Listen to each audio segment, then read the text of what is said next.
Our next poet up is Danielle Zyp. Danielle was working on her third book of poetry when she decided it was time to learn more about the craft to which she dedicates so much of her time. She registered this fall for the Poet Within and is now trying her hand at formal verse. In class, Danielle often comes up with the most unique ideas for a poem. Danielle has done several poetry readings in her time and has a strong and confident reading voice, a voice that pulls you into her poems and keeps you there. So, Danielle.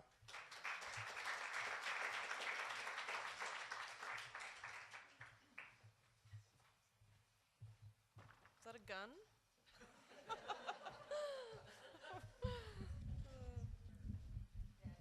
Just in case someone tries to steal some poetry or something.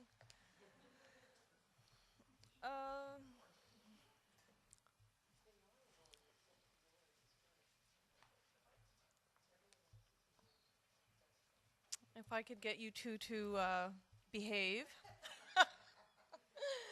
Well, that's not something we learned in poetry class, how to behave, but anyways. The first one I'm going to read is a pastiche, which is when you do a homage to a poet that you love. And so this is an homage to Rumi's There Are Two Kinds of Intelligence, and it's called There Are Two Kinds of Love. There are two kinds of love.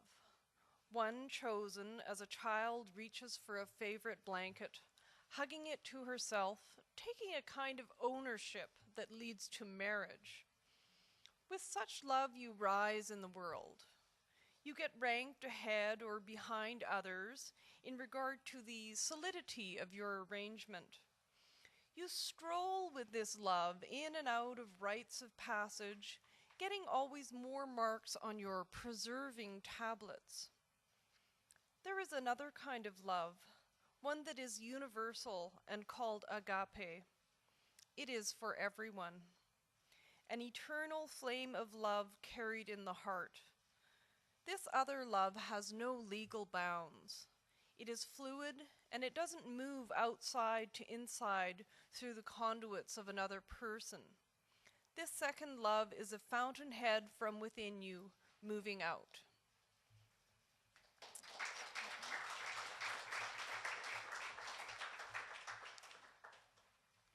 And the next one I'm going to read is a workshop poem, which was, as Jade was saying, based on an image and 10 words that we had to include. It's called Temptation. Oh, to sink to the bottom of the sea and listen to the music there, to search for meaning amongst the fish and the water, to break through the mirrored cover to the depths below, the temptation to break the glass surface and coax out internal strummings, to dance the real dance to music sharp staccato and softly humming.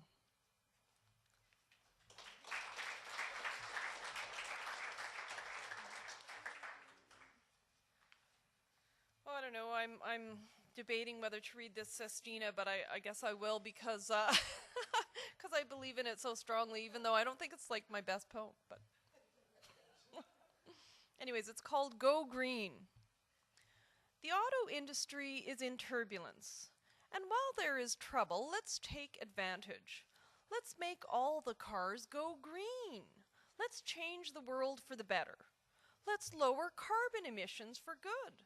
Let's create a smaller footprint for all humanity. That is just one reason for green cars, humanity. Even though the issue stirs up turbulence, if you want a world for children that is good, we need to make use of every advantage to make the world a place that gets better. This is the most important area to go green.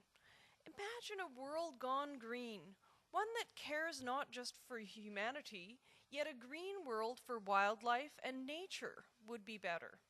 A peaceful green oasis away from turbulence. Putting money into green cars is an advantage, and to beef up public transport would be good. In all people there is something good, And there are so many little ways to go green. But to collectively go deep green would be an advantage. To see us all agree en masse as humanity. In the long run, green cars would ease the turbulence and make for air, water, and earth that is better.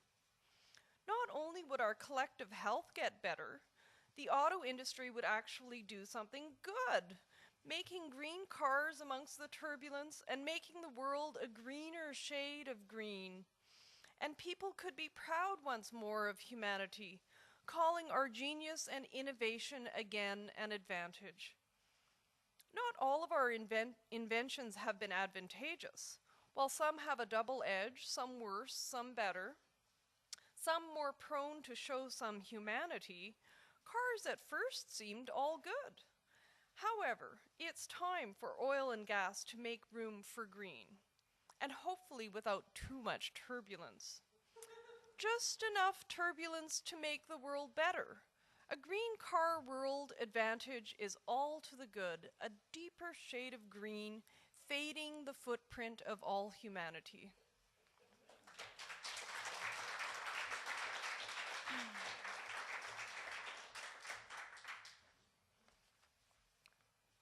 And I have just one more, and it's kind of from a friend of mine who's here tonight. His name is mentioned in the poem, so. It's called 2 Days. 2 beautiful days in a row, travel companionable, with one new friend, one old. Colors delicious as green turns to gold, red and fiery orange, just gentle touches at first, like a tentative painter with yellow on her brush, scents of poplar and pine, sage and plants unknown to me. Gentle physical labor carrying food and drink to the next destination. It always tastes better outside, in natural surroundings. Climbing high to see the bird's eye view, rivers and streams linking land points. Like silver threads in a tapestry, lush and full with life, lazy with sunshine and plein air cuisine. We shake ourselves to go hiking, across a teetering ledge, grasping at trees for balance, screaming as clods of dirt fall from underfoot. And we scramble for firmer ground. The view is breathtaking. Marvelous stretches of green-scented trees and land inlaid with jewels, leaves rustling and calling us further. A bird's cry against the backdrop of lapis lazuli sky. A golden eagle inspecting our progress, flying close enough so that we can count the feathers. Down on level ground again, we hop in the canoe, after searching for dinosaur leavings along the shore. The silken water, a pristine reflection of the clay strata of cliffs, bits of red and black striations marking the lines of time passage. Paddle dipping and splashing, the water like playful children. While pulling us along with the current, Danik bursts into song, French and Polish. Audrey marvels at the beauty, and me, I am grateful. Each day was perfect in and of itself, 2 days in a row, a true gift to be cherished. Thank you, my friends.